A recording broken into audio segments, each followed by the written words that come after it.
Penultimate talk on history given by Steve Coleman, and the title, which is The Historical Place of the SPGB. right. Okay. Well, some of you will have heard of what Herbert Butterfield criticised as being what he called the Whig interpretation of history. And it has, he asserted, and I quote, often been an obstruction to historical understanding because it has been taken to mean the study of the past with direct and perpetual reference to the present. Through this system of immediate reference to the present day, historical personages can easily and irresistibly be classed into the men who furthered progress and the men who tried to hinder it, so that a handy rule of thumb exists by which the historian can select and reject and make his points of emphasis. Now, what Herbert Butterfield is rightly condemning is the approach to history which sees all of the events of the past as part of an inevitable process leading to the present. Now, I shall have more to say about historical inevitability in the next lecture, but it will do to point out now that any historian who can only perceive the past in terms of the present is not only a bad historian in the sense that his bias towards the present distorts his feel for the atmosphere of the past, but worse than that, he is a fundamentally conservative historian because he allows past social developments to suggest to him an inevitable and inescapable path to the present. Now, the Marxist conception of history is not a theory of inevitable determinism according to a grand pattern of material development, although if you listen long enough to some vulgar Marxists, you'll think that it is. The history of all societies is the history of class struggle, as Marx said, and the outcome of class struggle is clearly not susceptible to dogmatic prediction. History is a story of people making choices, and sometimes they make what can be retrospectively seen as the wrong choice from the point of view of their own material class interest. The anarchists who helped bring the Bolsheviks to power in 1917 and were then thrown into prison. The German Jews who supported Hitler in the hope that their support would make him rethink his anti-Semitism. The freedom-seeking women who fought for the Ayatollah in Iran. Now, they may have been unforgivably stupid in having supported movements that were against their own interests, but the role of the historian is not to judge stupidity, in which case he would have to be making moral judgments all the time about what people are up to, but it is to examine what has happened and to try to explain why. So the two approaches to history conflict, and on the one side, the Whig interpretation judges where we have been from the point of view of where we are now, and on the other, the Marxist theory is concerned more with the dynamics of struggle and with how this changes things, much more than with the contingent outcomes of those struggles. Now, what you might well ask, has any of this got to do with the historical place of the Socialist Party of Great Britain? Well, in fact, there is an important connection, because I would argue that the history of the organisation of the working class has suffered from what I have described and Butterfield described as Whig history writing. What I mean is that historians of the labour movement have traditionally divided political trends within the working class into those which are right and those which are wrong, practical or impractical, possibilist or impossibilist. And the right-thinking, practical, possible movements were those which became popular, and those which remained relatively unpopular are left to what Lenin described as the dustbin of history. Now, according to this theoretical Whiggism, the reformist, Methodist, trade unionist ILP, that's the Independent Labour Party, was destined to flourish, whereas the revolutionary, secularist, politically minded Social Democratic Federation was bound to fail. The Labour Party would inevitably succeed. It would inevitably catch on. The Socialist Party of Great Britain inevitably wouldn't. Marxism, it is dogmatically asserted by these Whig historians, was alien to the thought of British workers, as if inhabitants of the British Isles somehow evolved from the apes with a built-in adversity to the labour theory of value. Now, this process, whereby unpopular trends are ignored, is clearly dangerous and also dishonest. It partly stems from what somebody at Reading University, perhaps known to party members, has called the size fallacy. As he says in one of his papers, and I quote, "The historian of ideas does not judge the worth or interest of the theories of Plato by the number of Athenian votes he was able to muster, nor those of Rousseau by his following amongst the Genovese. The criteria applied are not those of the marketplace, where the huckster with the loudest voice attracts the most attention." Unquote. The size fallacy is part of the cause, then, of movements which are unpopular, which are not large, and which do not gain widespread support, being ignored. But another reason, I would contend, has been a conscious effort on the part of some historians who support the popular abuse of the term socialism, especially those who identify with the Communist Party, to ignore reference to ideas and organisations which don't fit into their comfortable and conservative beliefs about socialism. The way in which the Socialist Party of Great Britain has been ignored by historians must have involved some very strenuous manoeuvres on the part of a number of writers. G.D.H. Cole, for instance, the leading theoretician of the Fabian Society and one of the first able British Labour historians, mentions the Socialist Party only once in his History of Socialist Thought. But he mentions it was formed as a result of a breakaway from the Social Democratic Federation, which was led, a term he must have known to be inappropriate in the case of the party, by somebody called Fitzgerald. However, a few pages earlier, he mentions another Fitzgerald who led another breakaway from the SDF, only this time a right-wing breakaway. No indication is given, either in the text of the book or in the index, that the two Fitzgeralds are different men. And to add insult to injury, in his one reference to the party, Cole says that it was formed in 1903 instead of 1904. But maybe that's just one example that can be raised, so to look at another.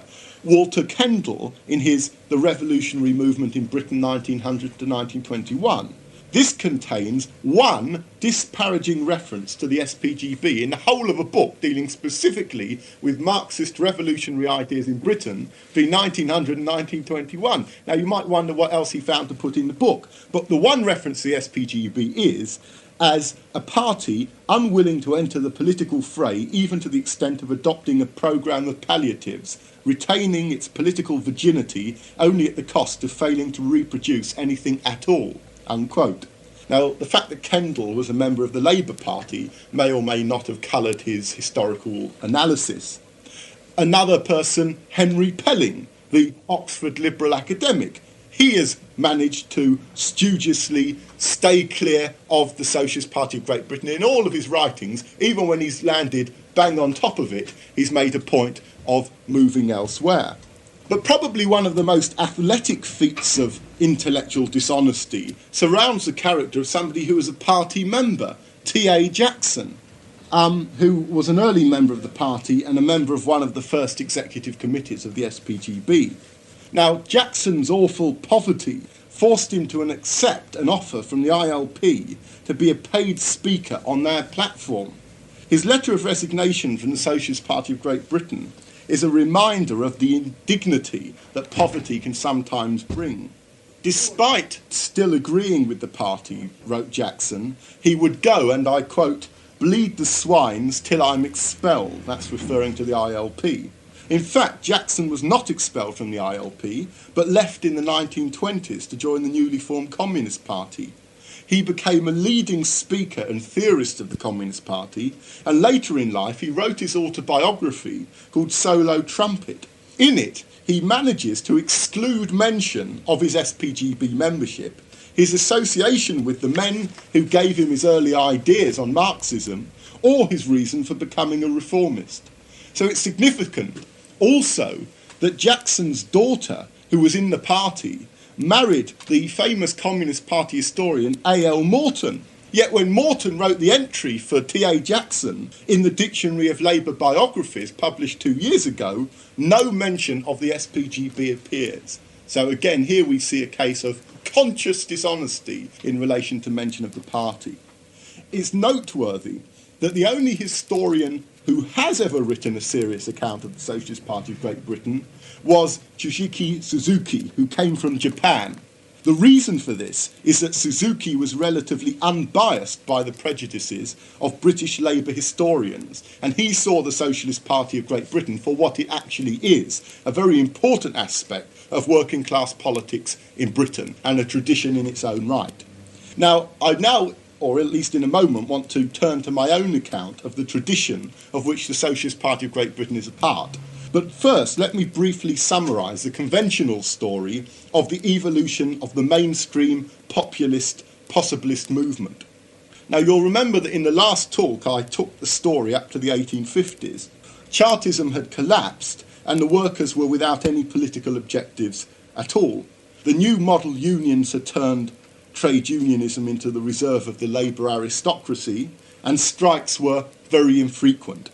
The capitalist class, instead of beating down protest with sticks, were bribing the workers into submission with reforms. And the result of all this was a widespread acquiescence on the part of the working class to the capitalist system.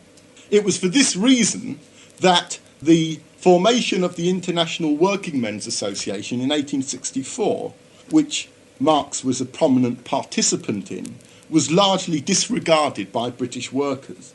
It's true that some trade union leaders were on the executive committee of the First International, such as Howell, Applegarth, Odger and Creamer, but they were mainly interested in it as a means of defeating international blacklegging rather than as a political force for socialism. Incidentally, and I won't go into it, but as a force against international blacklegging, the First International was very successful. A very successful international trade union movement of the like that I think many people would agree hasn't been seen since. But at its formation, Marx, together with Weston, the famous citizen Weston of Value, Price and Profit, incidentally, and Leloube of France, were put on a subcommittee. So it's interesting that Marx was on a subcommittee of the EC with Weston to draw up some rules for the international. The preamble to the rules were drafted by Marx, and I quote from them, that the emancipation of the working classes must be conquered by the working classes themselves, that the emancipation of the working classes means not a struggle for class privileges and monopolies, but for equal rights and duties and the abolition of all class rule. Now, most workers, however radical or even socialist they claim to be, did not accept Marx's statement that socialism means the abolition of classes as such. That's what he says in the preamble, and I think that puts the debate about the dictatorship of the proletariat into some perspective. He says it is not to do with class privileges or monopolies, but it is to do with the abolition of all class rule as such. But the majority of workers saw the gaining of concessions by the working class as being what socialism is about. And from 1864 to the present day, those who've called themselves socialists have traditionally accepted the one thing which every dot and comma of Marx's writings repudiates, and that is reformism. They have accepted the belief that socialism is not a system of society in which every social characteristic of capitalism is overturned, but that socialism is a trend within capitalism leading towards greater concessions to the working class. In the 1880s came what has been called by historians the socialist revival. Liberals, Fabians, trade union leaders, all convinced that the wages system was right and inevitable, began to devise programmes telling the capitalist class of Britain how to run the profit system. Then came the emergence of what labour historians have called the new unionism. In the late 1880s, the unions became militant. But what was the nature of this militancy? They began to strike for more pay, they demonstrated to protest about the unemployed, they drew up political objectives, they even broke down the railings in Hyde Park and established it as a speaking place for which we're eternally grateful.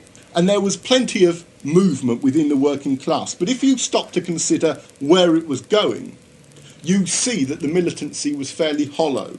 The victory of the match girls, the gas workers, the famous victory of the dockers in 1889, was followed by a period of unprecedented harshness from the employers. The dockers were all but destroyed as a union, certainly the stevedores were.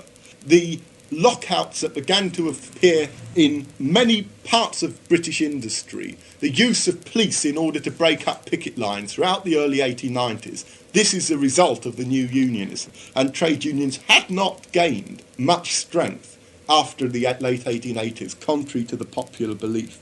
The traditional story of the 1890s concentrates on two things. Firstly, the efforts of the unions to free themselves from legal shackles, and secondly, the increasing realisation that an independent working class party was needed, which culminated in the formation of the Labour Party in 1906.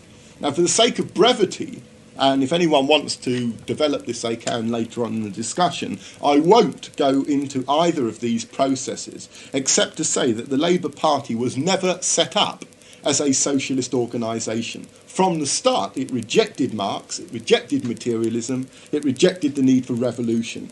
And an account of the birth of the Labour Party is given in the first article in the Socialist Standard series called Against the Left, which I think was published in August 1978. Now, having pointed out that there are two traditions of Labour history to be considered, the possibilist and the impossibilist, I now wish to turn to the origin and meaning of the political theory of impossibilism, of which the SPGB plays a crucial role. Now, I've got to say at the outset about these two things. One is that I might go on for a bit of a long time, in which case people can shout stop when they wish me to, because I'm going to refer to the text of a paper that I read at a seminar recently, and therefore it's a bit long. And the other thing I'm going to do is, you've got to appreciate this is something I've been working on pretty well full time for just about over a year now, so I'm if I get a bit boring or complex, you can tell me to move on. That having been said, I now want to look at the origin and meaning of the political theory of impossibilism. Okay, well, Marx was the first to point out that his theory couldn't be divorced from political practice. The problem is that even while he lived, Marx's theory meant different things and at different times to different people. The Marx who was said to have discovered the theory of class exploitation at the point of production, and who advocated the abolition of the wages system as the revolutionary watchword of the working class, was the opponent of a social system which, like all systems, could only be changed by removing all and not some of its features. This then was the revolutionary Marx. Then there was the Marx of the First International, who seemed in many ways to allow himself to be motivated or at least involved in economistic demands. And then there was the Marx who opposed Bakunin, who seemed, at least from some of the arguments he was putting against Bakunin, to be a statist. And also, of course, the Marx who advised the European workers to support the war against Russia because it would be a good thing for political democracy. There is also the Marx who, if certain scholars are to be believed, spoke through the mouth of Engels, so that the two minds combined to become one Marx-Engels.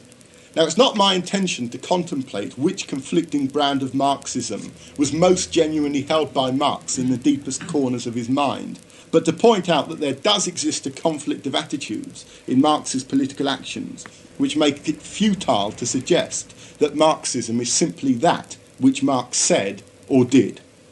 This conflict is represented by his theory, which concerned a critique of a system, and his practice, which was sometimes applied to the abolition of the system as such, and at other times had different objectives, such as reshaping the system in a way that was likely to ameliorate the suffering of the working class, or a section of the working class. The former approach has been referred to by its opponents as Marxist purity or dogmatism, although it seems to me to be the basis of Marx's claim to being a scientific socialist. The conflict between purity or scientificity and practicability seems to have underlied most major theoretical disputes within the Marxist movement, so that you get Bernstein versus Marx, Lenin versus Martov, Marxists within the British Labour Party versus those outside of it. And it was this conflict of attitudes to the theory of socialism which led to the split in the Social Democratic Federation at the turn of the century. In 1884, the Democratic Federation committed itself to the objective of socialism. It then became the Social Democratic Federation. Previous to that, it had been an organisation comprising radicals and people who supported Irish independence, as well as some who were influenced by Marx. But it became a socialist organisation, and in so doing, it adopted a Marxist theory of class struggle, the belief in the need to dispossess a capitalist class, and for the subsequent creation of a system of common ownership of the means of wealth production, although it also spoke about the common ownership of a system of exchange.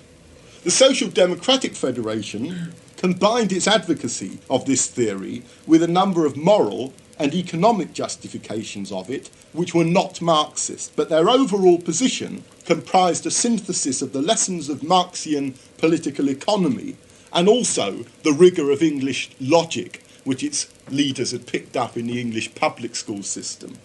Now, having found a theory, how were they to fulfil their political objective?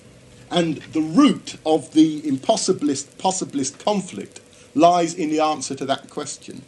Some members of the SDF argued that the logical completeness of their position would have to be sacrificed for the sake of winning workers to the cause. So palliatives were advocated, friendly links with trade unions were developed, election campaigns took place with the inevitable advocacy of something now rather than something when the objective conditions are ripe. Now, those who joined the SDF as radicals and had not been influenced by Marxist theory, and those who were won to the SDF by the kind of tactics I've mentioned, were happy to sacrifice theory for the sake of growth. But those who joined the SDF primarily because they were impressed by the inherent logicality of its revolutionary proposition, saw the sacrifice of theory as little short of what they called reformist compromise. Now, that these two types of revolutionary socialists were clearly identifiable can be seen from the description of the SDF's membership contained in Guy Aldridge's letter of application to the SPGB in November 1906. Very few people, I suppose, know that Guy Aldridge actually did apply to join the SPGB, and it's something he kept very quiet about in later life. But he said this, and it was a very interesting point, which I think sums up what was going on in the SDF. He said, "I have got about a good deal amongst its rank and file during my membership, and I was surprised to find two distinct sets of feelings existing among its members. On the one hand, there were the frankly revolutionary spirits, good, earnest and sincere comrades. On the other, tame, revisionist and mere social reformers.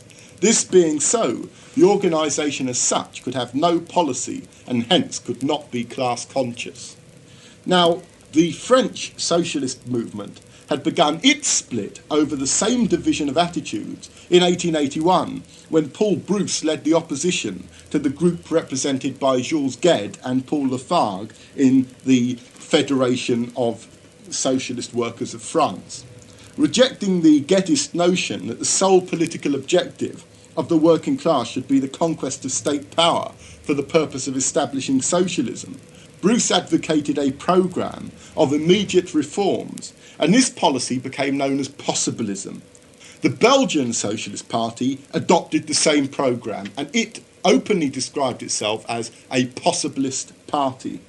The split which began to emerge in the SDF in 1900 was not simply the result of one section accusing the other of being impossibilist. That's a mistaken idea. On the contrary, it was a case of one section accusing the other one of possibilism, and the latter retaliating by dismissing their original stance as impossibilism. That's an important difference between the standard explanation of what happened and what actually did happen. The move towards revisionism in the SDF was the consequence of political frustration.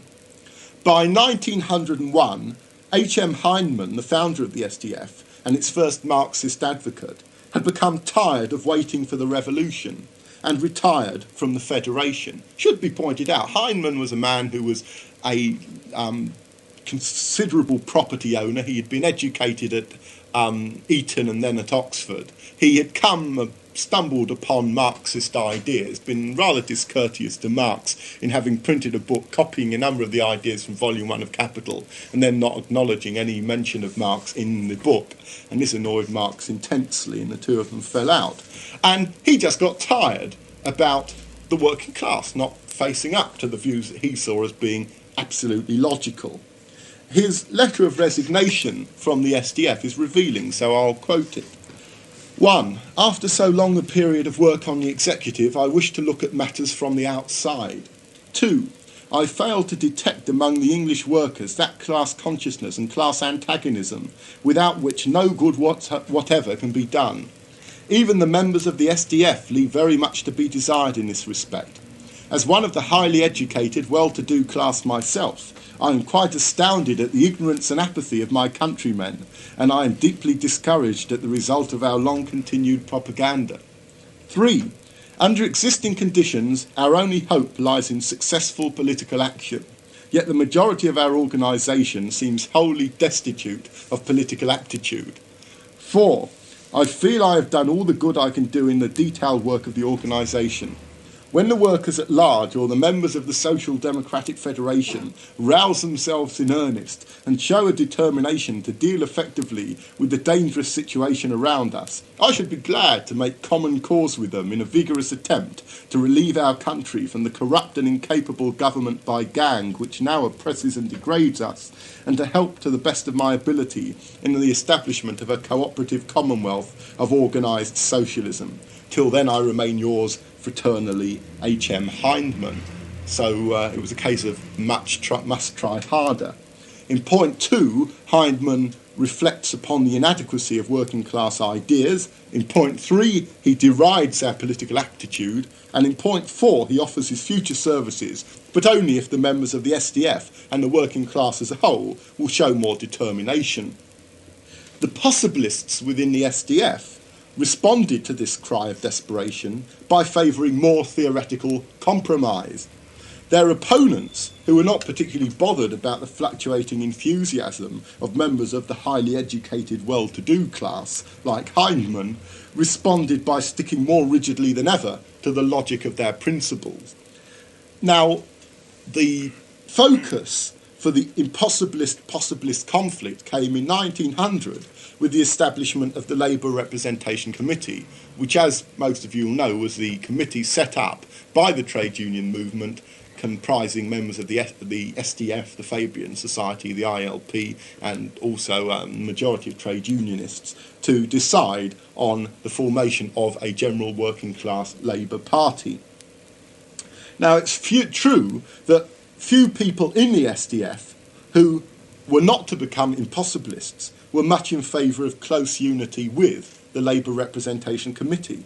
Only the northern textile workers who joined the SDF via trade unionism were very optimistic about the prospect of the Labour Representation Committee, leading to the formation of a principled socialist party. Most members of the SDF, including the leadership, believed that it would be tactically unwise to sacrifice the independence of the Federation for the sake of building a mass Labour Party.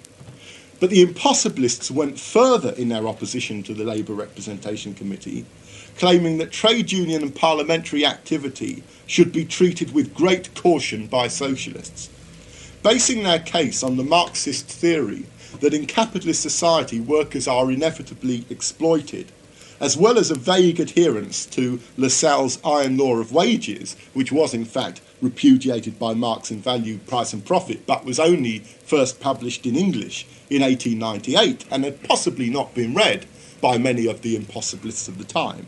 The impossibilists argued that socialists should keep their distance from those who merely sought to affect the rate of exploitation. Instead of desiring higher or fairer wages, the impossibilists urged trade unionists to campaign for the abolition of the wages system. The two aims were not, however, mutually exclusive, and of course after the formation of the SPGB in 1904, the impossibilists modified their contempt for the limitation of what Marx had referred to as the industrial struggle. Nevertheless, they rejected absolutely the notion that a socialist party could be made up of men and women whose main concerns were with trade union wage bargaining and legislation. The possibilists, on the other hand, favoured closer association with the unions, believing that if socialists started out by supporting the trade unionists and their immediate demands, the trade unionists would end up supporting socialism. That was the idea. In fact, an Accrington delegate to the SDS Birmingham conference in 1901 suggested that it was the Federation's task to, I quote, permeate and capture trade unions.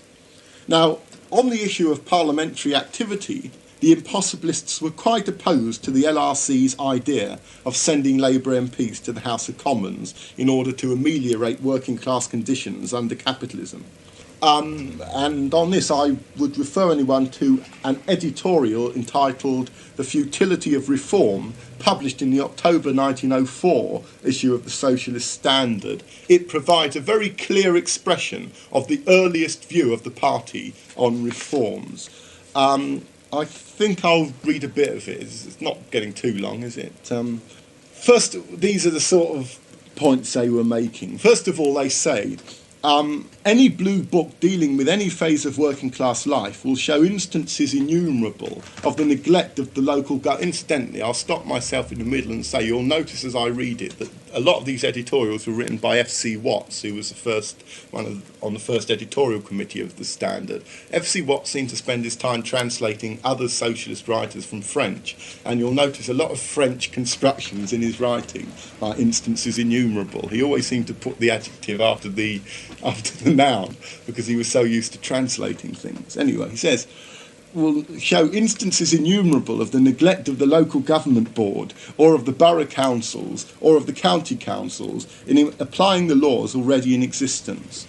Housing Acts and Public Health Acts and Acts for the prevention of women returning to work after too early a period of after childbirth and Factory and Workshop Acts are not efficiently carried out, while powers vested in the governing bodies are hardly ever exercised.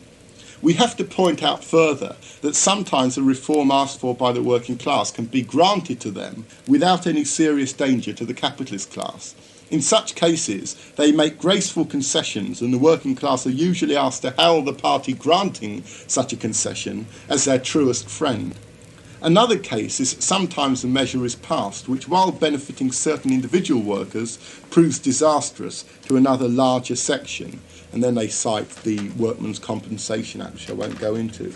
We are therefore forced to the conclusion that the trying to secure measures for the palliation of the evils of the existing class-governed society is useless. The men in control of the legislative, administrative and judicial machinery of the community can always dodge any such partial attacks upon their position, can always find loopholes to escape from any concession appearing to endanger their position. The only thing that will secure the alleviation of our misery and our wage slavery is the propagation of the principles of socialism and the building up of a class-conscious socialist party prepared to wrest at the earliest possible moment the whole powers of government from the hands of those who at present control them. When a strong socialist party is organised, then the capitalists will be only too ready to offer and to give each and all of those palliatives as a sop to the growing socialist forces in the country. We have therefore to recognise all the time that it is only possible to secure any real benefit for the people when the people themselves become class conscious, when behind the socialists in Parliament and on other bodies there stands a solid phalanx of men clear in their knowledge of socialism and clear in their knowledge that the only way to secure the socialist commonwealth of the future is to depend upon the efforts of themselves and those who have the same class conscious opinions. Therefore we have no palliative programme. The only palliative we shall ever secure is the socialist society of the future, gained by fighting uncompromisingly at all times and in every season. It was a very interesting editorial, and of course you'll notice that there have been changes in the party position on this matter since 1906 when that was written. But on the other hand, it was a very solid basis at a time when they didn't have Labour governments to point to show the futility of reformism. It was on the matter of the use of Parliament to secure reforms versus the use of Parliament for the purpose of social revolution then, that the possibilists and the impossibilists were compelled to stand on opposite sides within the SDF. Now the two sides were hardly equal. On the one side were at the most 300 or 400 impossibilists who urged the Federation not to seek progress at the expense of compromise. Directly opposing them was the majority of the Federation's membership, of approximately 9,000. There were the Lancashire trade unionists, who favoured a broader, less theoretically based movement. There were most of the leaders of the SDF who favoured some kind of unity with the Independent Labour Party. There was somebody who had a great influence amongst a number of members at the time of the possibilist split, a Russian Jewish emigre who had joined the SDF in 1895 called Theodore Rothstein, later to become a prominent member of the Communist Party. And he was soon criticising it for what he called its fossilised academism. And you can find the article in the theoretical journal of the SDF called Social Democrat in volume 4, 1900. In defence of their anti-impossibilism, they could quote the words of Friedrich Engels, whose distaste for what he saw as the dogmatic purity of groups like the SDF was well known.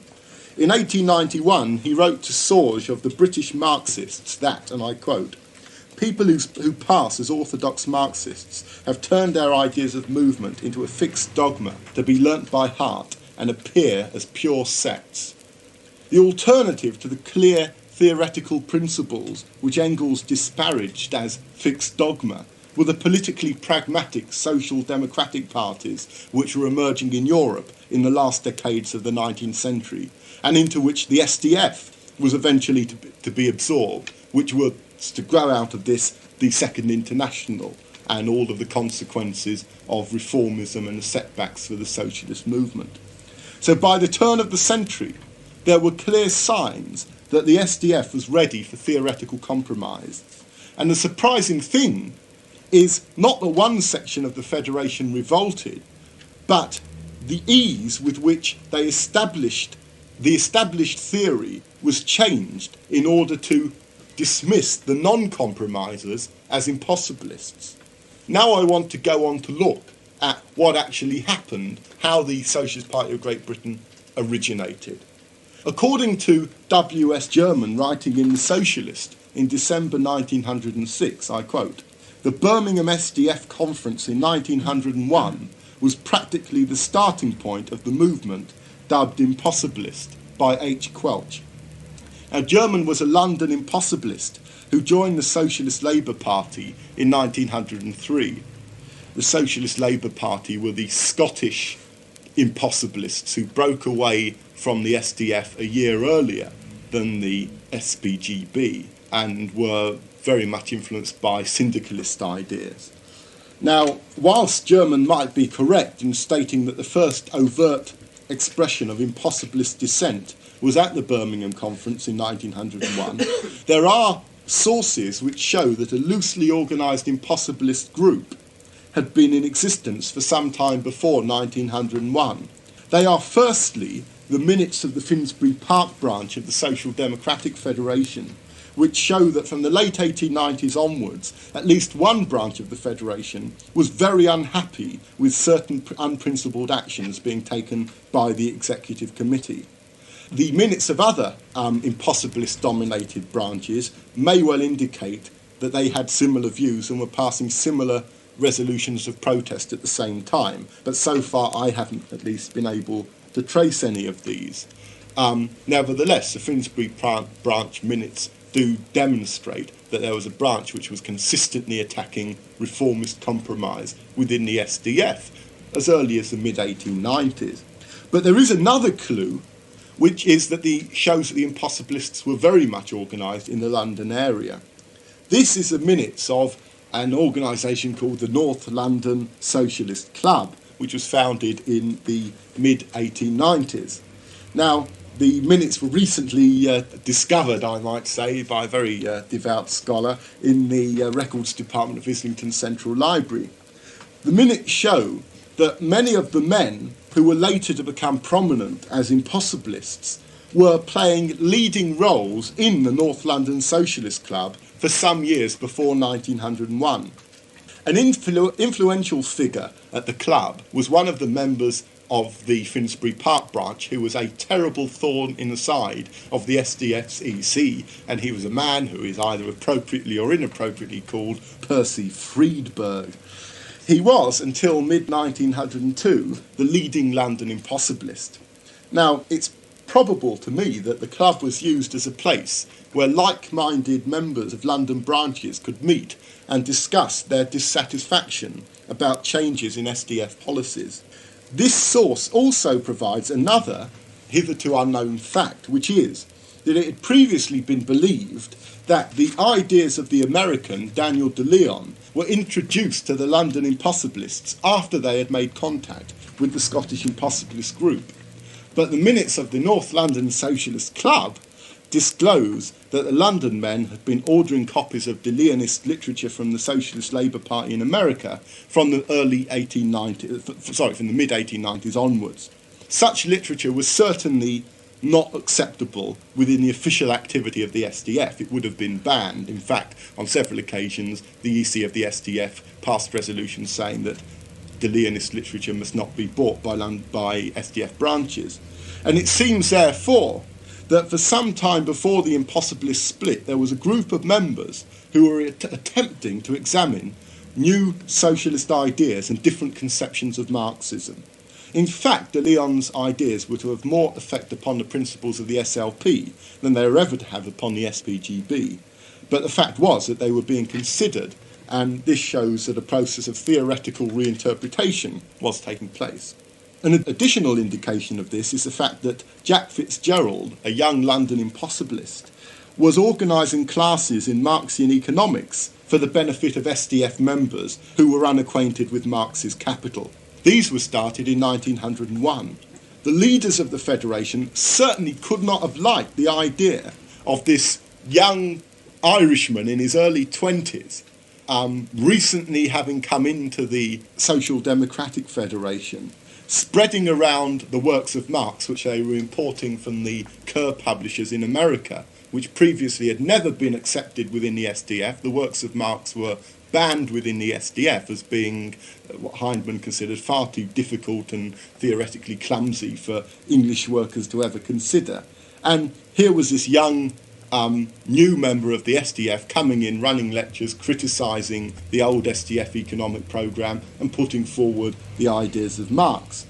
And so the minutes of the Finsbury Park branch, the minutes of the North London Socialist Club and the economics classes of Fitzgerald all show that the London impossibilist movement had started before 1901. But at the Birmingham Conference in 1901, three Scottish impossibilists, Matheson, Yates and Cotton, attacked the leaders of the SDF, and they attacked them for two reasons. Firstly, the leaders of the SDF, who had been delegates at the Second International, had supported the Kautsky Resolution rather than the more principled resolution of Ged, the French impossibilist. And what was all this about? Well, the Kautsky Resolution was about whether socialists ought to go into Parliament or not.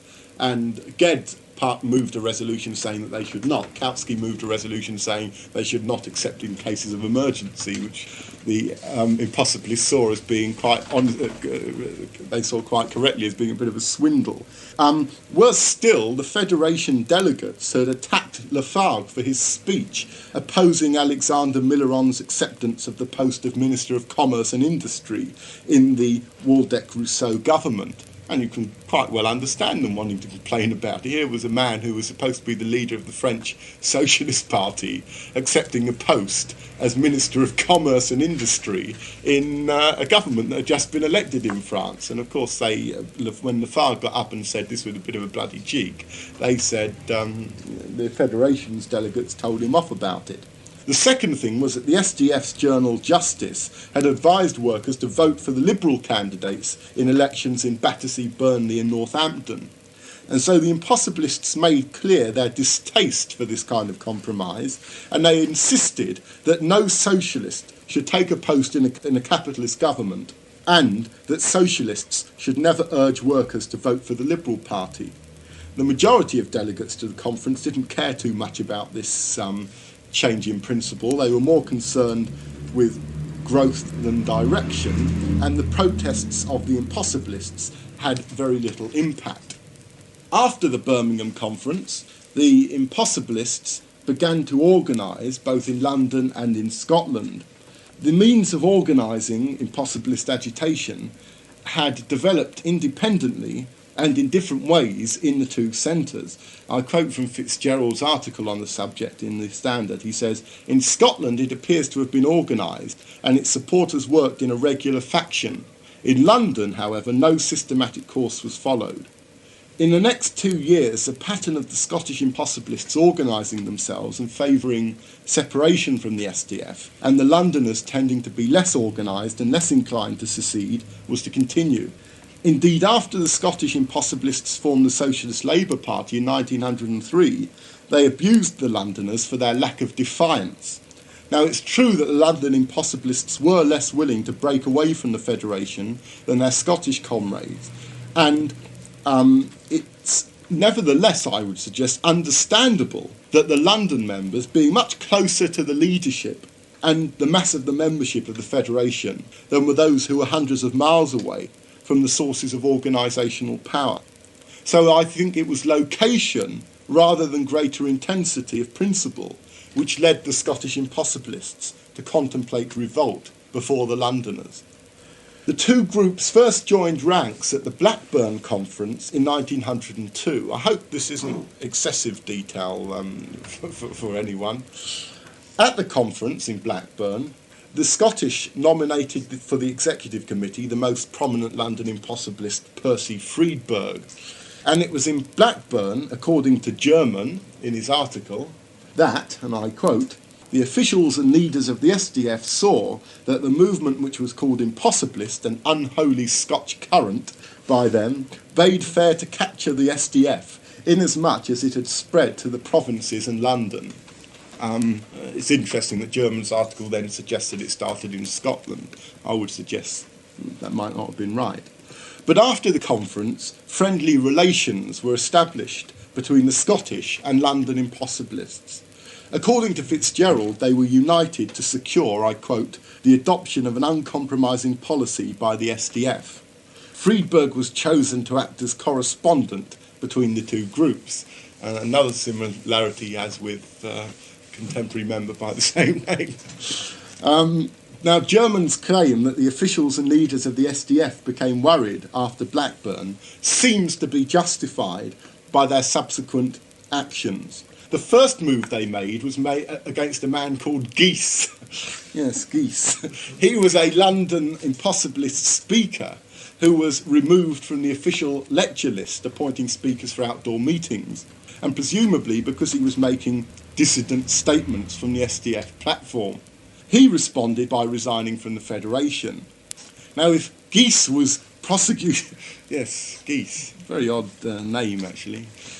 But I checked that with all kinds of party members, including Hardy, to see if he ever knew this speaker called Geese and what he was saying, but I've yet to discover it, and I'm working on it. But if he was prosecuted for criticising the SDF in public, the next expulsion, that of Friedberg, was for merely expressing dissent internally. Friedberg's complaint was that the report of the Blackburn Conference, which appeared in Justice, contained some inaccuracies and left out some very important items of business.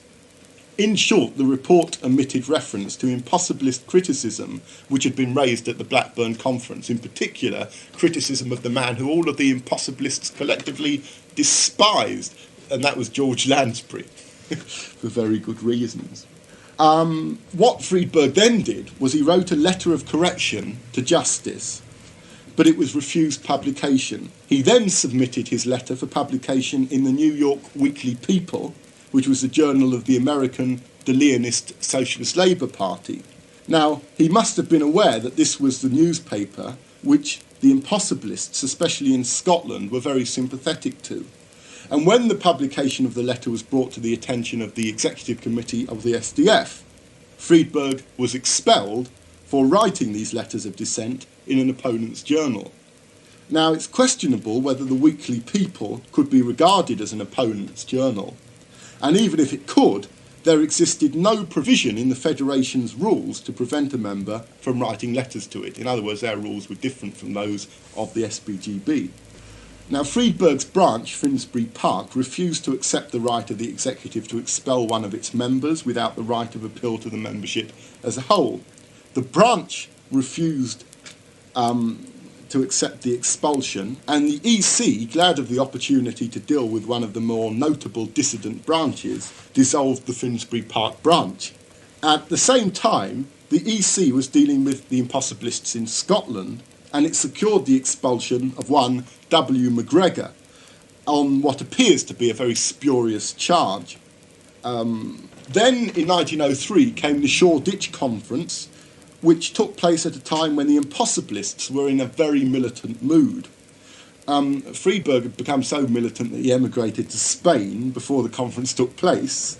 He later incidentally joined the Socialist Labour Party, and he left poor old Jack Fitzgerald to have to prepare the case and act as advocate for the Finsbury Park branch, which was a bit bad after he'd caused all the trouble pissing off to Spain.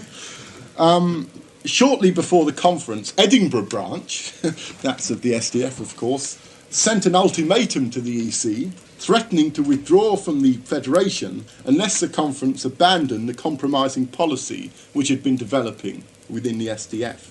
On April the 8th, 1903, the day before the commencement of the Shoreditch Conference, the first official meeting of London impossibilists took place at the Hope Coffee Tavern in Finsbury Park. It's not still there.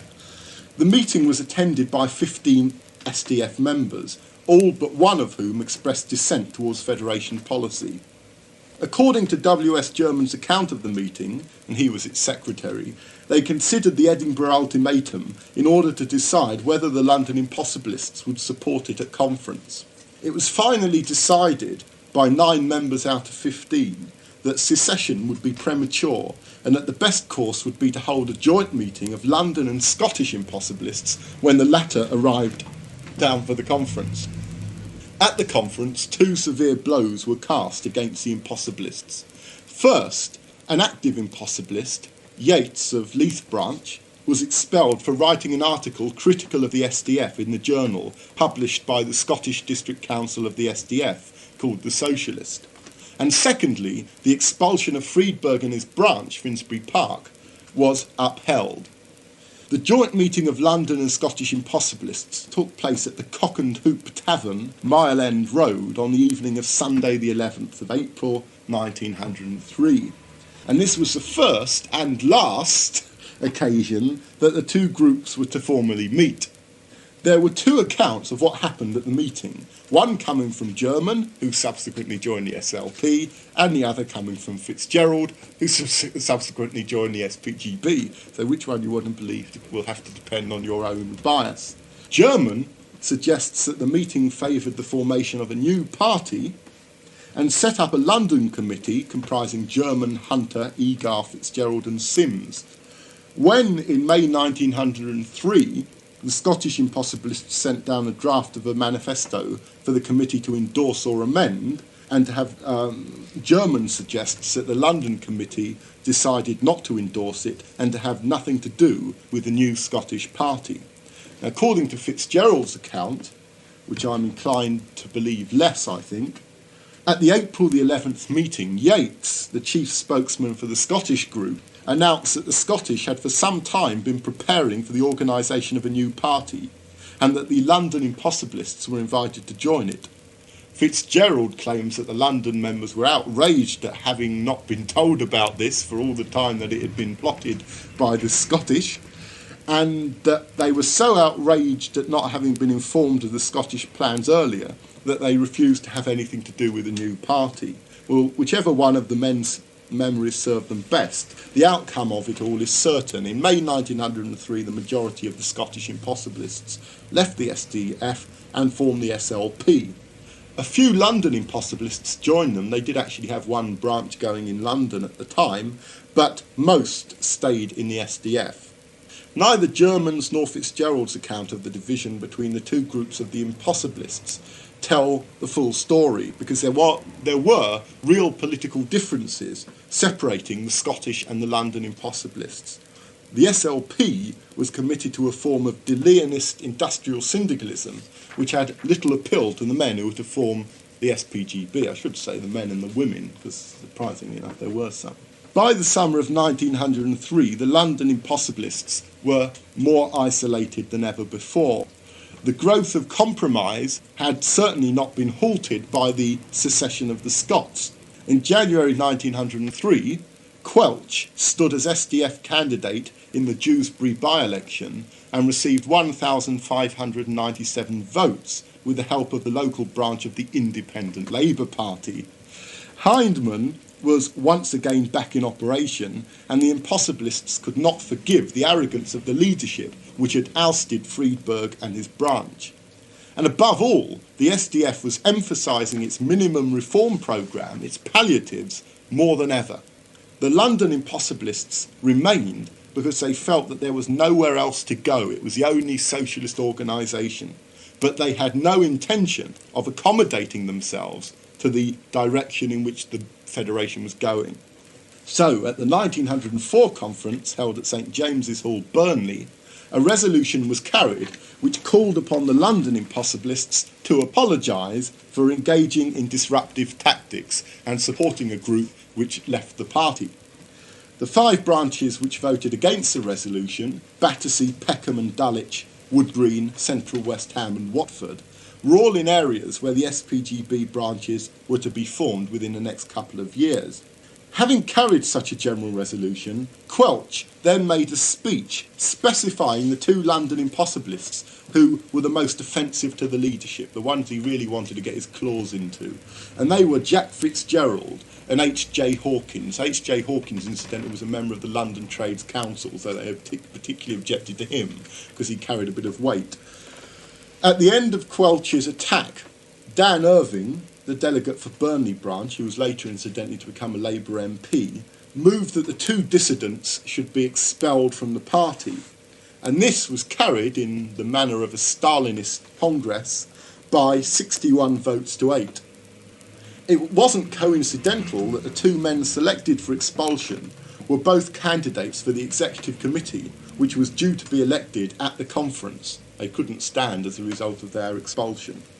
It was later disclosed by Jack Kent, the only Impossibilist member of the 1904 Executive Committee, that Hindman and Quelch had been plotting to manipulate the delegations to the Burnley Conference so as to ensure the expulsion of the 2 Impossibilists who could have been serious rivals to them for seats on the EC. In May 1904, a protest committee of 88 members and ex-members of the SDF was formed. It published a statement expressing the case of the dissidents, and I'd like to quote from that statement because not many people have seen it. This is the statement of the protest committee, which was still within the SDF, against the SDF. It says, whilst based upon sound principles, the SDF at the commencement of its existence laid down no corresponding policy which should consistently give effect to those principles. Consequently, members' branches and the EC each formulated their own lines of action, with the consequence that contemporaneously with the growth of what was then described as the new trade unionism, an attempt was made to permeate and capture the trade union movement, which at that period as now was distinctly hostile to any action based upon the recognition of the class struggle. In 1897, this policy received the official sanction of the SDF. As a result of this endeavour to capture the trade union movement, which is definite neither in principle nor policy, trade unionism has managed to capture many of the prominent members of the SDF, who, becoming salaried servants of these organisations, have been compelled to preach the doctrines of trade unionism in place of social democracy as the means whereby the workers should secure their economic freedom. I should say that social democracy at that time was synonymous with what we would call revolutionary socialism. It was a term describing Marx's idea of socialism. As another illustration of our lack of definite policy, we find that at one conference a policy of voting Tory was adopted in order to smash the Liberal Party, whilst at a later period we who had urged the workers to smash the Liberals were in our turn inviting the workers to support certain Liberal candidates because they were opposed to the war in South Africa and in favour of certain peddling reforms at home. Yet these candidates were distinctly hostile to our fundamental principles.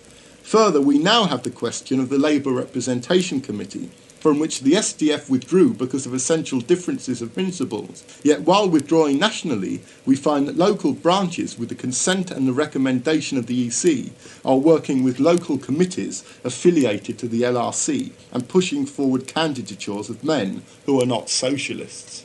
That was a very clear explanation of their grievances. Other grievances are also mentioned: the undemocratic powers of the Executive Committee, the ownership and control of the Federation's press by a company which the membership didn't control, and the expulsion of members in an undemocratic manner.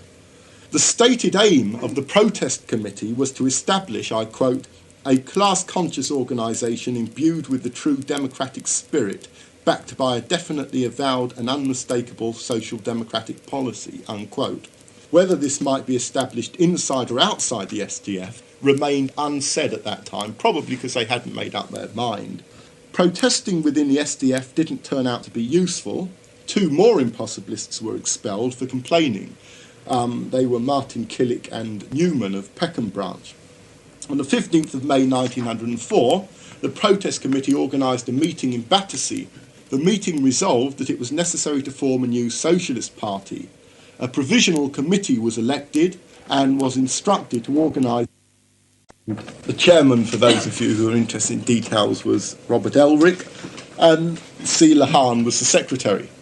143 men and women voted for a resolution that we hereby declare our membership and thus form the new party, the constitution of which it shall be the business of this meeting to formulate. The chairman then read out a letter from the Newcastle-on-Tyne Socialist Society, whose secretary T. Kerr expressed his, I quote, sympathy with your comrades in the action that they've been compelled to take. The letter, according to the extremely detailed minutes of the inaugural meeting, was met with loud applause. The meeting then proceeded to discuss 3 important matters. First of all, a name for the new party, then the Declaration of Principles, which the Provisional Committee had drawn up, and then the rules as proposed by the Provisional Committee. I'm not going to deal with the rules that were laid down at the first conference, although it's something I go into here, but it's of interest in itself, but it's rather lengthy. But I will go into the name and the DFP. The Provisional Committee proposed that the name of the new party should be the Socialist Party of Great Britain. But Newman and Blanstein moved an amendment that it should be called the Social Democratic Party. This was lost. Martin and Newman suggested that the name should be the Social Democratic Party of Great Britain. This was lost. And McKenty and Hutchins suggested that it should be called the Socialist Party of Great Britain and Ireland. And this had only 6 votes in its favour. It was overwhelmingly lost. And so it was finally decided by a vote of 91 votes to 3 that the Provisional Committee's original suggestion should be adopted and the name of the new party should be the Socialist Party of Great Britain. I can't think of anything significant about that except, of course, that it marked a swift dismissal of Irish separatism right from the very start of the party. The real business of the inaugural meeting was to agree on a set of political principles for the Socialist Party. Now, it was one thing to have advocated purity of principles within an unpure movement, but it was a much more testing task to define some principles which were scientific and uncompromising and still politically realistic. And on a motion of Hawkins and Martin, it was unanimously agreed that the object of the party should be what the object actually is at the moment. And it was then moved by Fitzgerald and E. Allens that the Declaration of Principles should be what the Declaration of Principles actually are. Only one amendment was moved to the Declaration of Principles, incidentally. There was actually an amendment to the Declaration of Principles moved by Martin and Albury, which was that the word hostile should be deleted and opposed substituted. That's, of course, in Clause 7, and that in itself is interesting. Right from the start, there was a bit of an argument about that. The amendment was overwhelmingly lost, and the meeting then formally adopted the principle, the Declaration of Principles, with what the minutes calls unanimity and enthusiasm. And so that's really what I want to say on that point. I can just say a few more things about the Declaration of Principles if there's a bit of time. When Henry Quelch, one of the leaders of the SDF, used the term impossibilism to describe the ideas of the men and women who were to form the Socialist Party of Great Britain and the Socialist Labour Party, he might have meant any or all of three different things. He may have simply been pointing to the fact that they were not possibilists. That is to say that they rejected the strategy of the French faction behind Paul Bruce. This then is to see impossibilism as a tactical position. Alternatively, the impossibilist tag may have arisen from the fact that they argued that it was impossible to improve the capitalist system in the interest of the working class. This was a theoretical rather than a tactical position, and it was not as historically unjustified as it may seem.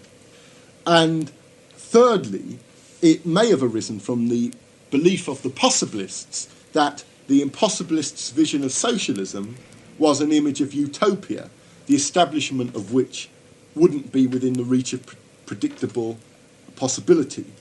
And this critique of impossibilism involves a theory about the possibilities of human social adaptability, particularly in relation to the capacity of the working class to independently transcend a politically submissive consciousness, which was later to become popular as an integral feature of Leninism.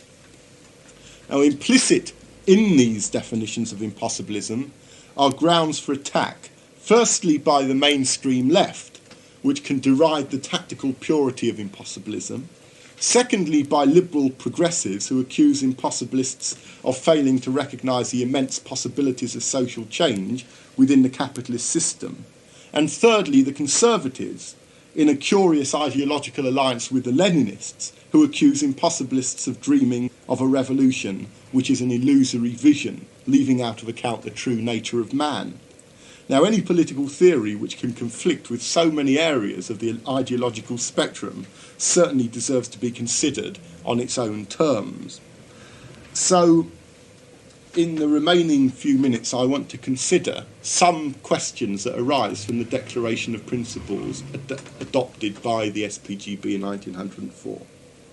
The D.F.P., as you know, consists of 8 clauses which fit neatly into 4 pairs, each of which provides an answer to questions which socialist theorists have often asked, but very rarely answered with anything like the clarity of the D.F.P. First of all, what is the nature of the present system of society? Is there an alternative to the present social system? How can this alternative be achieved?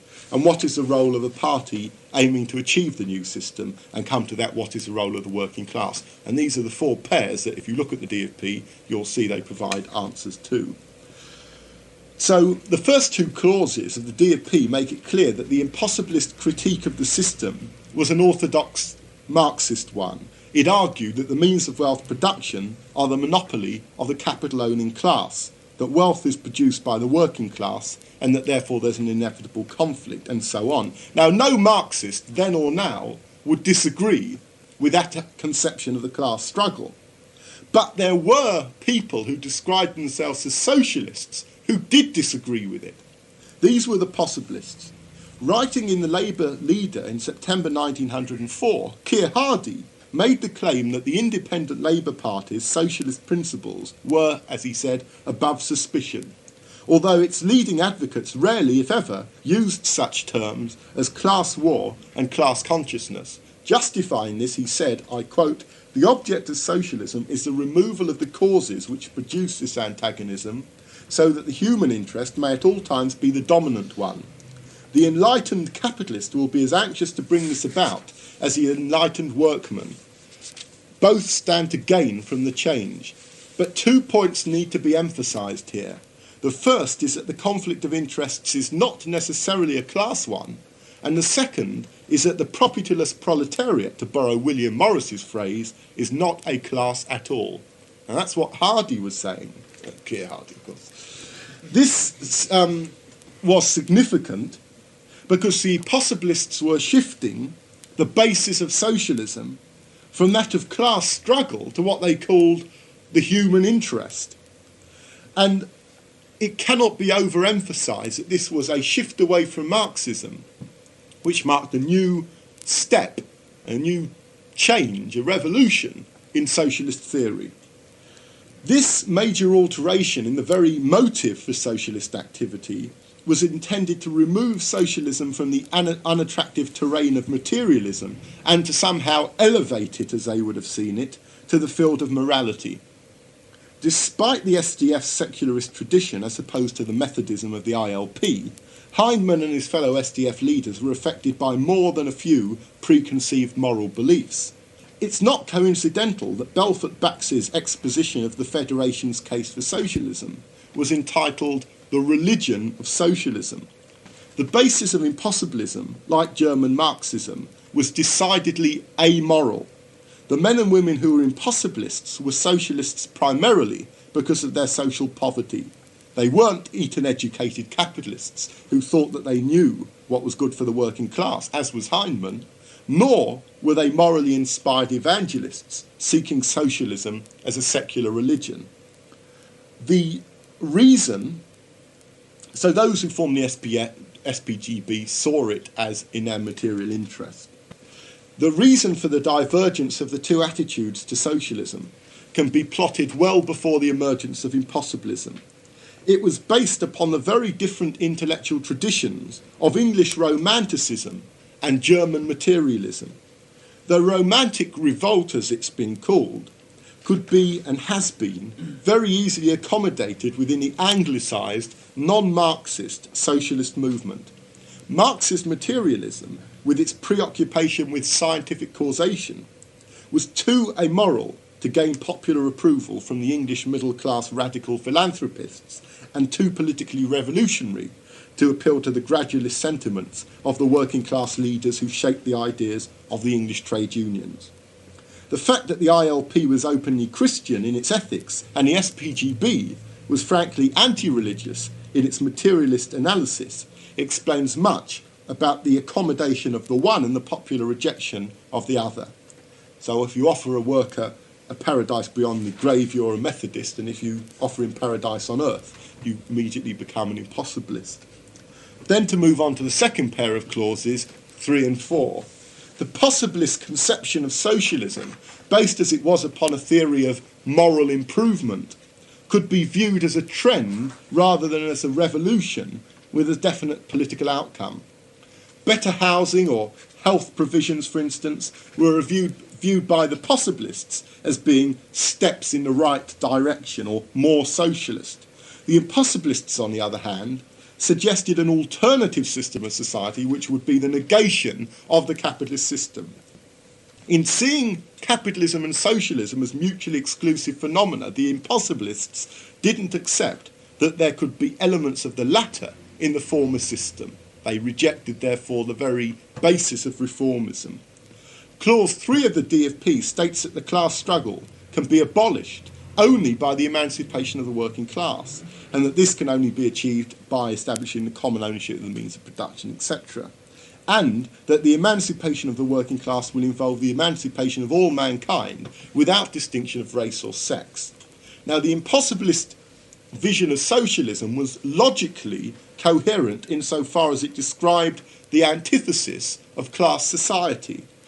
The impossibilists' idea of socialism would be a system without classes, because all wealth would be owned in common. There'd be no wages system, and there would be no production for profit. Each would give according to his ability and take according to his needs. There would be no state. And to many of its opponents, such an idea was a utopian vision. They called themselves socialists, but when you presented socialist ideas to them, they saw it as a utopian position. But the impossibilists were not seeking a utopia. There was not a single characteristic of socialism in the impossibilists' vision which can't be found to have been expressed by Marx. It wasn't that the SPGB had invented a new idealistic impossibilistic definition of the socialist objective, but rather that by the turn of the 20th century, the mainstream labour movement was rapidly abandoning its commitment to social revolution, which was soon to be disparagingly labelled as maximalism, and began to concern itself primarily with policies designed to obtain the best deal from the capitalist system. The report of a speech made by Ramsay MacDonald in 1896 provides an indication of how those who were devoted to the pursuit of the new social order were becoming dismissed by then as impossibilists. MacDonald, according to the speech, appealed for socialists more frequently to put themselves in the position of the man in the street, who is on the whole sympathetic but doesn't want to follow out economic complexities. We can talk socialism seriously to him, and we'll likely disgust him. We may guess sentimentalities to him, and we may capture another member who will only be one more impossibilist in our movement. We may show him what we can do now, show him that we are interested as he is in doing the smaller things that lie at our feet, and he will become a valuable supporter. And by the smaller things, MacDonald was clearly referring to a minimum reform programme. So the impossibilists' rejection of reformism was in the end their main reason for breaking with the SDF. And it's been pointed out that the impossibilists rejected the political compromise of supporting capitalist governments which offered apparently progressive reforms. So this is where they broke with the possibilists. It was because they wanted to rationally keep to the point of view that you cannot impose one system upon another one while it is still here, that they couldn't possibly be accepted by the possibilists outside of the SPGB. The Enlightenment, going back to the 18th century, had done much to change men's ideas about the behaviour of man and the reasons for it. It was the realisation by rationalists that human beings had a considerable control over their social destinies, which gave rise to the theory which has become known as scientific socialism. Now, post-Enlightenment thinkers had to consider a question about the nature of man. They had to consider an ontological question, which is, what is the nature of man? Were there certain fixed behavioural patterns, or were human beings free to act as they wished within the confines of biological possibility? Or, to put the question in philosophical terms, which is how it was actually put, and this is because it was traditionally answered by philosophers and not natural scientists, does consciousness determine being, or does being determine consciousness? Now, in his 1844 Paris manuscripts, Marx defined human nature as being the sum total of man's biological characteristics. And this was in contradistinction to the Hegelian humanists who had argued that the progress of mankind was a development towards an idealised human nature.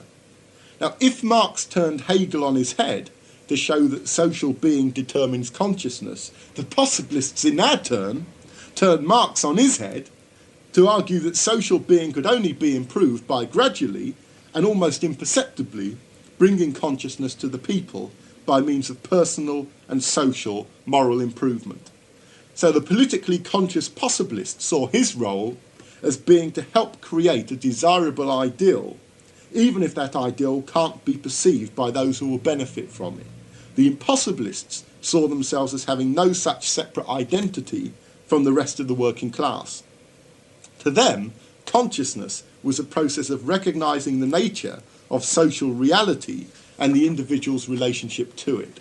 And this would be assisted by ceaseless socialist propaganda, analysing and criticising the capitalist system.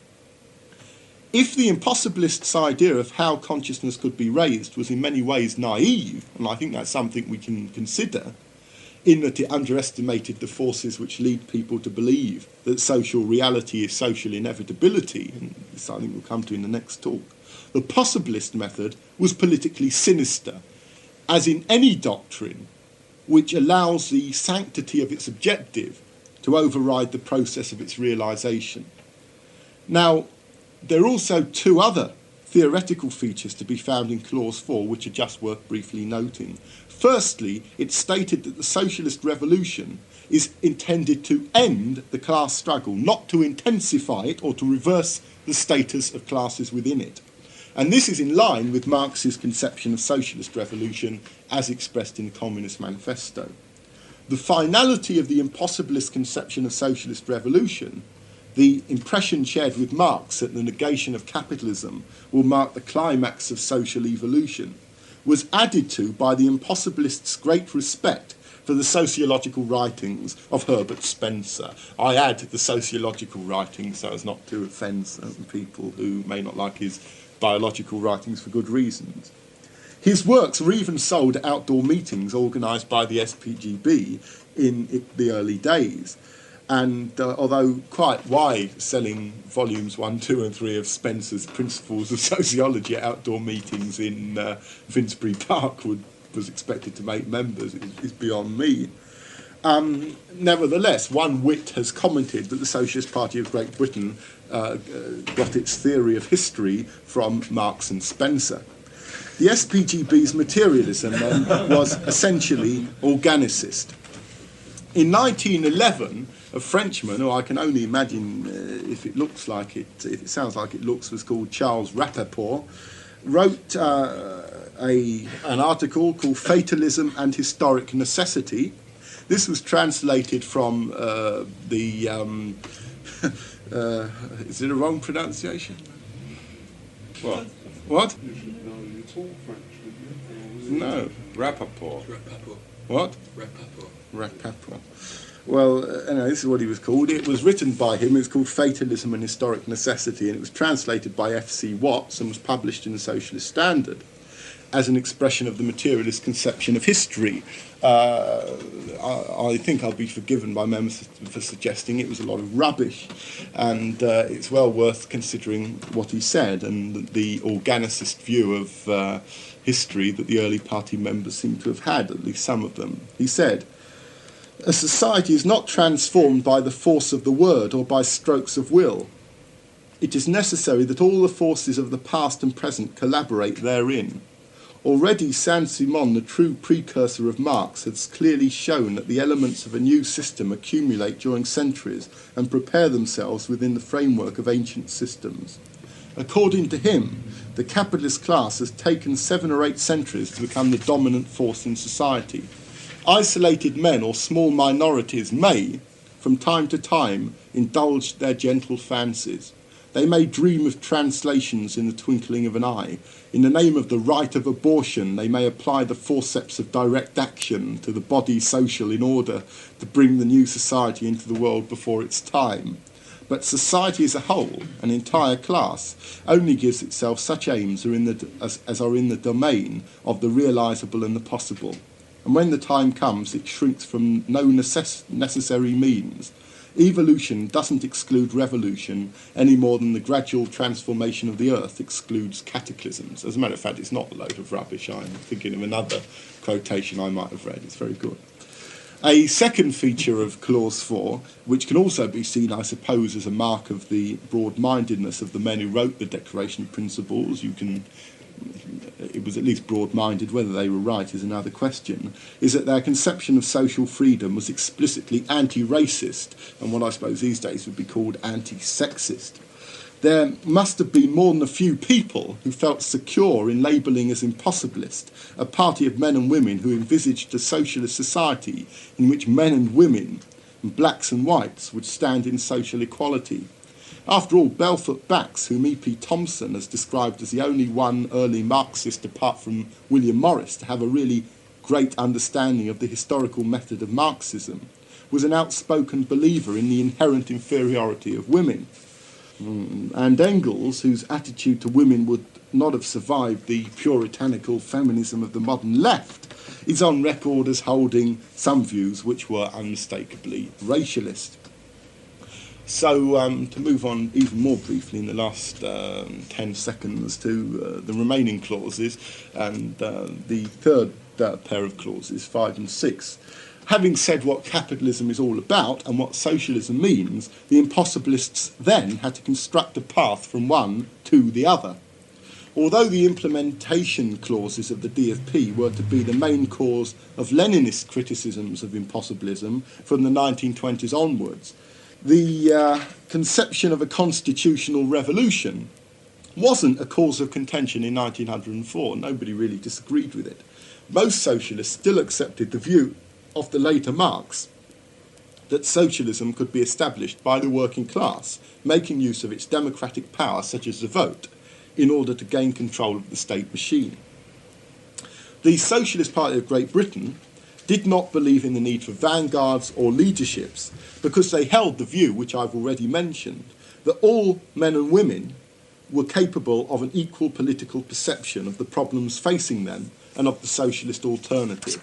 And if that seems close to anarchist theory, then Clause 6 redresses the balance because it states that the working class must consciously and politically organise to gain control of the machinery of government, including the armed forces of the nation. That the state has to be converted from the instrument of oppression into the agent of emancipation. And Clause 6 endorses the classical Marxist definition of the state. The final two clauses then of the Declaration of Principles concern the role of the Socialist Party and the role of the working class. Firstly, all classes are said to express, all parties are said to express class interests. Secondly, as the SPGB recognised only two main classes, those parties which don't stand for the social interest of the working class must logically stand for the interest of the capitalists. Thirdly, the Workers' Party has to be hostile to every other party, whether allegedly Labour or avowedly capitalist. And finally, the SPGB urges the working class to muster under its banner to use the party as a vehicle for creating socialism. Now, the long-term effect of self-imposed political isolation caused by the first three of the above-mentioned principles was the principal reason for the SPGB's widespread unpopularity from 1904 to this day. It is usual for political groups with similar sounding objectives to show some kind of mutual respect for one another. The open expression of uncompromising hostility towards other groups served to cut the link between the SPGB and the traditional British Labour movement. The suggestion that all parties represent either one class or the other was at variance with the possibilists' increasing attachment to classless politics. It wasn't, however, a conspiratorial notion of political allegiances. The early SPGB regarded a number of people outside of its ranks, quite correctly, I think, as independent socialists. And it even regarded, again correctly, the SDF as such. It regarded the SDF as a socialist organisation and wasn't afraid to say that it saw elements of socialist theory in its programme. Its quarrel with the socialists who wouldn't join the Impossibilist Party was not primarily with their objectives, but with their strategies. If the tactics were wrong, the SPGB concluded that the objective would be lost. Therefore, those who wanted socialism but didn't serve the cause were considered to be as much worthy of hostility from the Impossibilists as those who actively opposed socialism. And many of the columns of the early issues of the Socialist Standard were filled with ferocious attacks upon bogus socialists and Labour bleeders, a term that was coined by T.A. Jackson before he became one. The cold logic which compelled the SPGB to be hostile to the roots from which it grew was a little too cold for some members who found discomfort in attacking the Tories, the ILP and the SDF as all standing for the interests of one class. As I've mentioned, at the inaugural meeting, some Impossibilists preferred opposition to hostility, but linguistic moderation offered no escape from political isolation. The charge of sectarianism, then, is very easy to make against so uncompromising a theory. But the Impossibilists' commitment to a democratic means to their end and the call in Clause 8 for workers to join the Socialist Party, a call which was incidentally matched by a very impressive record of propaganda activity on a scale much greater than the SPGB's numerical size, refutes the impression that the Impossibilists were concerned with raising sectarian criticism rather than engaging in activity. There was, however, a marked contrast between Marx's advice to communists in his manifesto and the final pair of clauses of the DAP.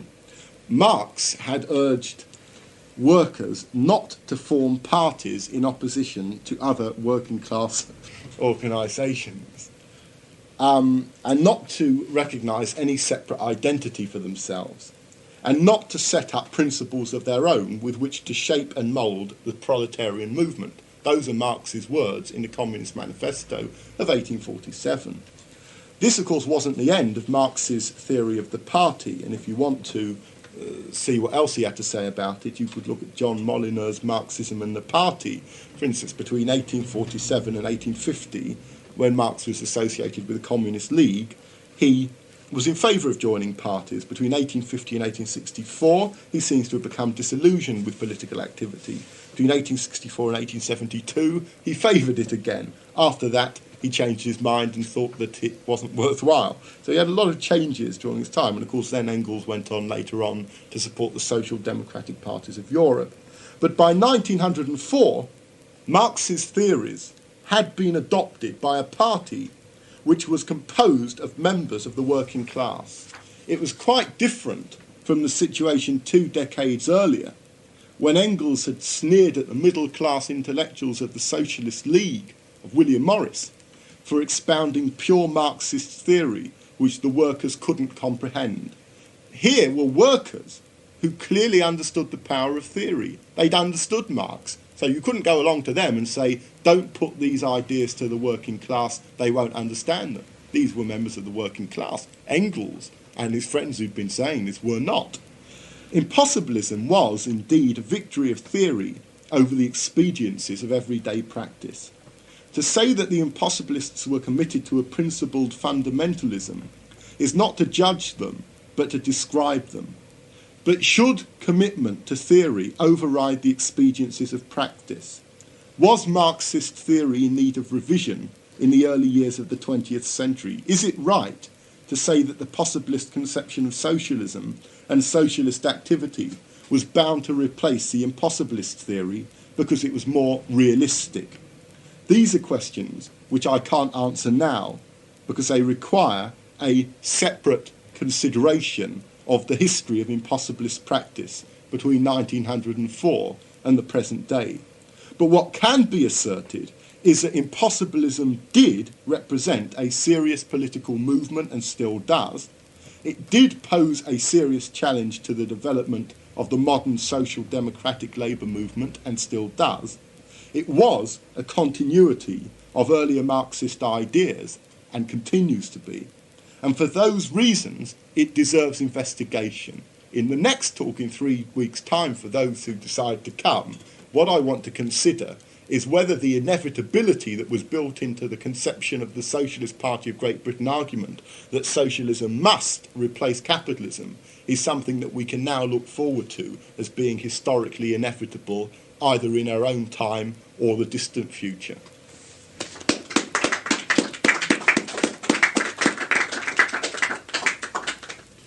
Well, I'd like to thank Comrade Coleman for a very, very interesting and well-expounded talk. And obviously it must have raised a certain number of questions in people's minds, and obviously again the time for questions is now, because we haven't got all that much time. Yeah. Well, we've got about a quarter of an hour. Is that? Yeah. Go to about 10. Yeah, I'm sorry So I went on if you- about this, but it's a long I subject. think perhaps if you've got anything that's really pressing, to ask it now, providing it's not so much or wouldn't take up so much time. But if you have other questions that are likely to be a bit protracted, then I suggest that you present them before you start your next talk. So, The idea about there being one party to represent the interests of the working class and other parties representing automatically the interests of the capitalist class. Does the fact that there is only one socialist party representing the social interests of the working class and yet there are many other parties in the political spectrum. Does that imply that even today there are marked differences of interests between sections of the ruling class? I would have thought that by now the interests of the capitalist class were fairly united, in which case why is it that there's only one workers' party for socialism, and yet there are many other parties serving the interests of the capitalist class? Well, I think that you only have to look at the different sections of the capitalist class which support, the relatively small section of the capitalist class which supports the Tory party, the considerably large section of the capitalist class which supports the Labour Party. When I say that, I mean, when you think about it, the section of the capitalist class which supports the Tory party is something like 10 or between 10 and 20% of the top 200 companies. Out of those top 200 companies, not many support the Labour Party, but some do. So it's significant. I mean, certainly more support the Tories than Labour. Then if you look at the trade union movement, which is committed to the continuation of capitalism, it supports the Labour Party. I would say the Tory party is this traditional party of the capitalist class, particularly those who own land and large amounts of capital. The Liberal Party had represented the smaller sections of the capitalist class, but I think the Tory party is taking over that role, as is part of the Labour Party. The Labour Party is a party which represents a class, which is members of the working class who want to advise the capitalist class on how to run their system. I think it traditionally has played that role, and it will go on doing it. I don't think you can call the Labour Party a capitalist class party. It's nonsense to do so. It's a working class party on the whole. It's a party controlled by members of the working class on the whole. Despite all of its failures in democracy, it's controlled by members of the working class, mainly leaders of the working class who've been bought off by sections of the capitalist class to follow out its interests, but also by leaders who do so willingly without being bought off.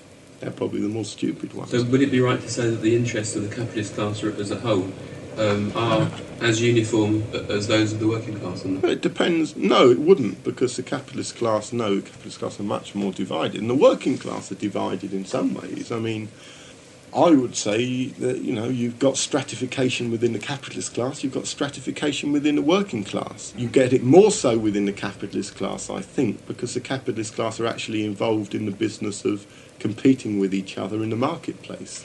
The working class are competing with each other less in the marketplace, and our aim as socialists is to get rid of that competition, whereas the aim of capitalists is to intensify competition.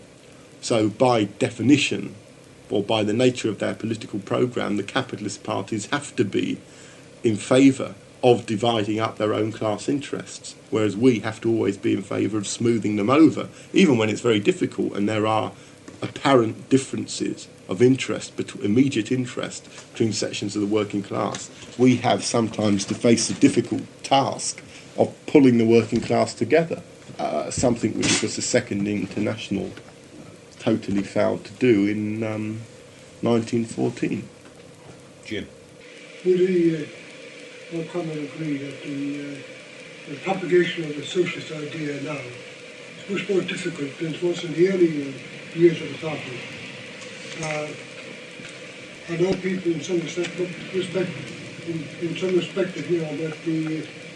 the certain conditions of the certain conditions like it's more difficult now. You're trying to say more material? No, I think ourselves the party will have to rely more on the printed word. Well, I think, I don't see it as being a contrast between 1904 and now. I think probably in 1904 it was easier for the party because it's always easier for a new organisation. I mean, if you want to make members, the best thing you can do is go and form a new party. Any new party always gathers membership, gathers a bit of steam behind it. And when a party's been around for 70 odd years, it begins to get difficult to keep the momentum going. And you see this with new branches. A new branch forms up and it begins to build up. A branch that's been going for a long time finds it difficult often. But I mean, perhaps this is one we could keep for next time, because if I can just say, next time the question is socialism historically inevitable? And what I do not want to do is waste time with sort of pissy little arguments about what is meant by inevitability. My concern is really to ask the question quite seriously, is it likely that socialism is something which is going to happen? Is it on the agenda? Is it on the political agenda or the historical agenda? And to answer that question, next time I'm going to try to look at how methods of propaganda have changed over the time and how the forces against us have differed. And it's a very complex question, but the simple answer I've come to after some thought about it is I think it is harder now than it was in 1904 to put socialist ideas, and may become increasingly more difficult. But I think it's within our own hands very much what the party itself does. I think it could become a lot easier. You know, I'll say next time that you know, I don't mind saying I think the party has created difficulties for itself in building itself up, which it has to overcome as a party, or else it won't grow. But these are theoretical questions and questions of how it goes about its propaganda, which we've got to look at. I think if we don't look at it, the question will not be, is it more difficult to propagate socialist ideas, but will we be able to carry on doing it? Because the question which may be worth asking as well is not, is the socialist revolution inevitable, but is the SPGB inevitable? And after 76 years, it's easy enough to sit back and say, yes, it is inevitable. It's not. I think the SPGB has been around a long time. It's got a bit of rust on it. It's showing a bit of wear. It's none the better for wear, in my opinion, and it wouldn't do any harm to start looking at it as a party and what we can do in terms of changing the course of history. I think if we don't look at that, then the whole future of our particular socialist ideas will have to be considered. Just ask a couple of questions on the paper you presented. You say that the SLP have one branch in London, but that most of the London impossibilists didn't join it. How do you define how do you were all the London impossibilist members of the, as far as you're aware, of the London Socialist Club, and you can therefore work out from the manifesto? No, I only say most of those who were. No, the only way I can work it out actually is by the SLP said that most London impossibilists didn't join it, and also by the fact that the number of people who joined the SPGB a year later were, you know, most of the people who had been part of the, you know, the number couldn't have been much greater than that in around London for them not to have made more impact before then.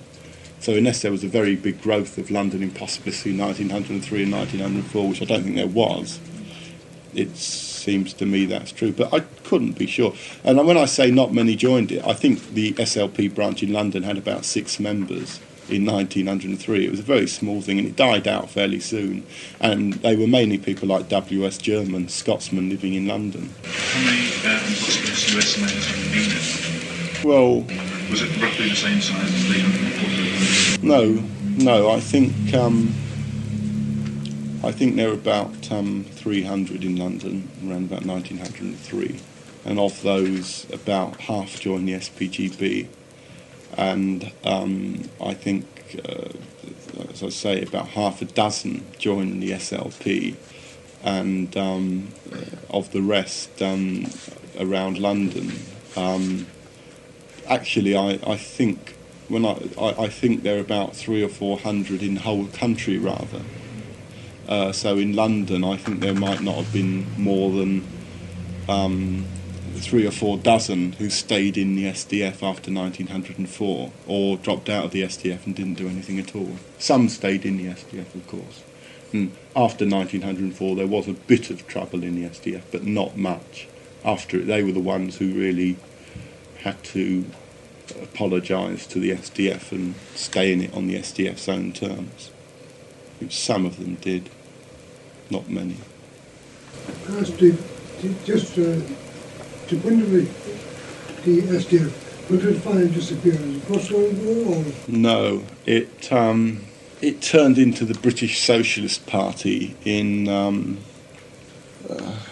think it was the late, I don't know, round about the time of the First World War, and supported the war. The British Socialist Party was very much in favour of the war. Heinemann became a leading advocate of British participation in the First World War. He was in opposition to Ramsay MacDonald and the minority group within the ILP. Then, in 1921, a majority of the BSP joined the Communist Party. And some of them left the BSP. Some of them remained in the BSP and changed their name back to the SDF when the Communist Party was formed. The British Socialist Party was disbanded in 1921. It then became the SDF again, and it stayed on till about 1945. But it was literally it was a group of old men sitting in a room talking about the past. Ex-BSP members talking about their days in the First World War, which I suppose is what we're doing. Right, well, I think that it depends upon. I mean, I don't mind staying here. I don't suppose that Steve minds all that much, but it's coming up to 10 o'clock. So, could we make this the last question? Just a brief question. Of the original foundation of the SDF, how close were the original founders at that time to being impossibilist in later terms? Some of them were quite close. You'd have to deal with each one. For instance, Belfort Bax was, in my opinion, a bloody good socialist. Even though he wrote some very good stuff. Even though he wrote a book called The Religion of Socialism, and even though he argued that women were biologically inferior to men. In fact, Belfort Bax wrote an essay in Justice when a woman fell off of Clifton Suspension Bridge in Bristol and didn't break her skull, and he wrote an article saying this proves that women have thicker heads than men, which sounds pretty reasonable deduction. And Belfort Bax, I think, was good. William Morris, of course. I mean, there was also the Socialist League. I've left a lot out. You might not believe it. You might think I've included everything in, but the amount that has been left out is greater than the stuff that's been. Well, of course, very much of it has been left out, and of course I haven't really included the history of the Socialist League, which William Morris was a member of, and a leading member of. I haven't included the Eleanor Marx something, and there are a number of other people. There was a bloke called H.H. Champion who was quite interesting, and H.H. Champion was an ex-army officer. And he treated the establishment of socialism like a sort of big army camp. And he used to write articles about that. It's difficult to say. Heinemann, I don't think anyone ever liked Heinemann. No one did. No one liked Heinemann. Then there was another wing of it. There was Edward Aveling and... Cheerio, Jim. And Edward Aveling was a sort of... Everyone says Edward Aveling was a bit of a bastard, but, in another way, he was theoretically quite good, and he was a friend of Engels. Thing is, there were two wings in the SDF. There was a big feud going on, like in most sort of small parties. There was a big feud going on, and there was one wing led by Heinemann, and there was another wing led by Engels, and it was called the Marx family wing, which was Eleanor Marx and Edward Aveling and all of his hangers-on, and Engels himself. And Heinemann used to refer to Engels as the Grand Lama of Regent's Park. I don't know why he did. And Engels used to refer to Heinemann. Well, he said that objectionable man came round with his wife the other day, and his wife's a very nice person, but Heinemann really, he thinks he knows much more than he really does. And they kept on sort of saying nasty things about each other, and, Heinemann said, didn't Aveling write a bloody awful article in the Socialist Standard last week, and it's terrible, and we won't have him on the SSPC next year, and this sort of thing.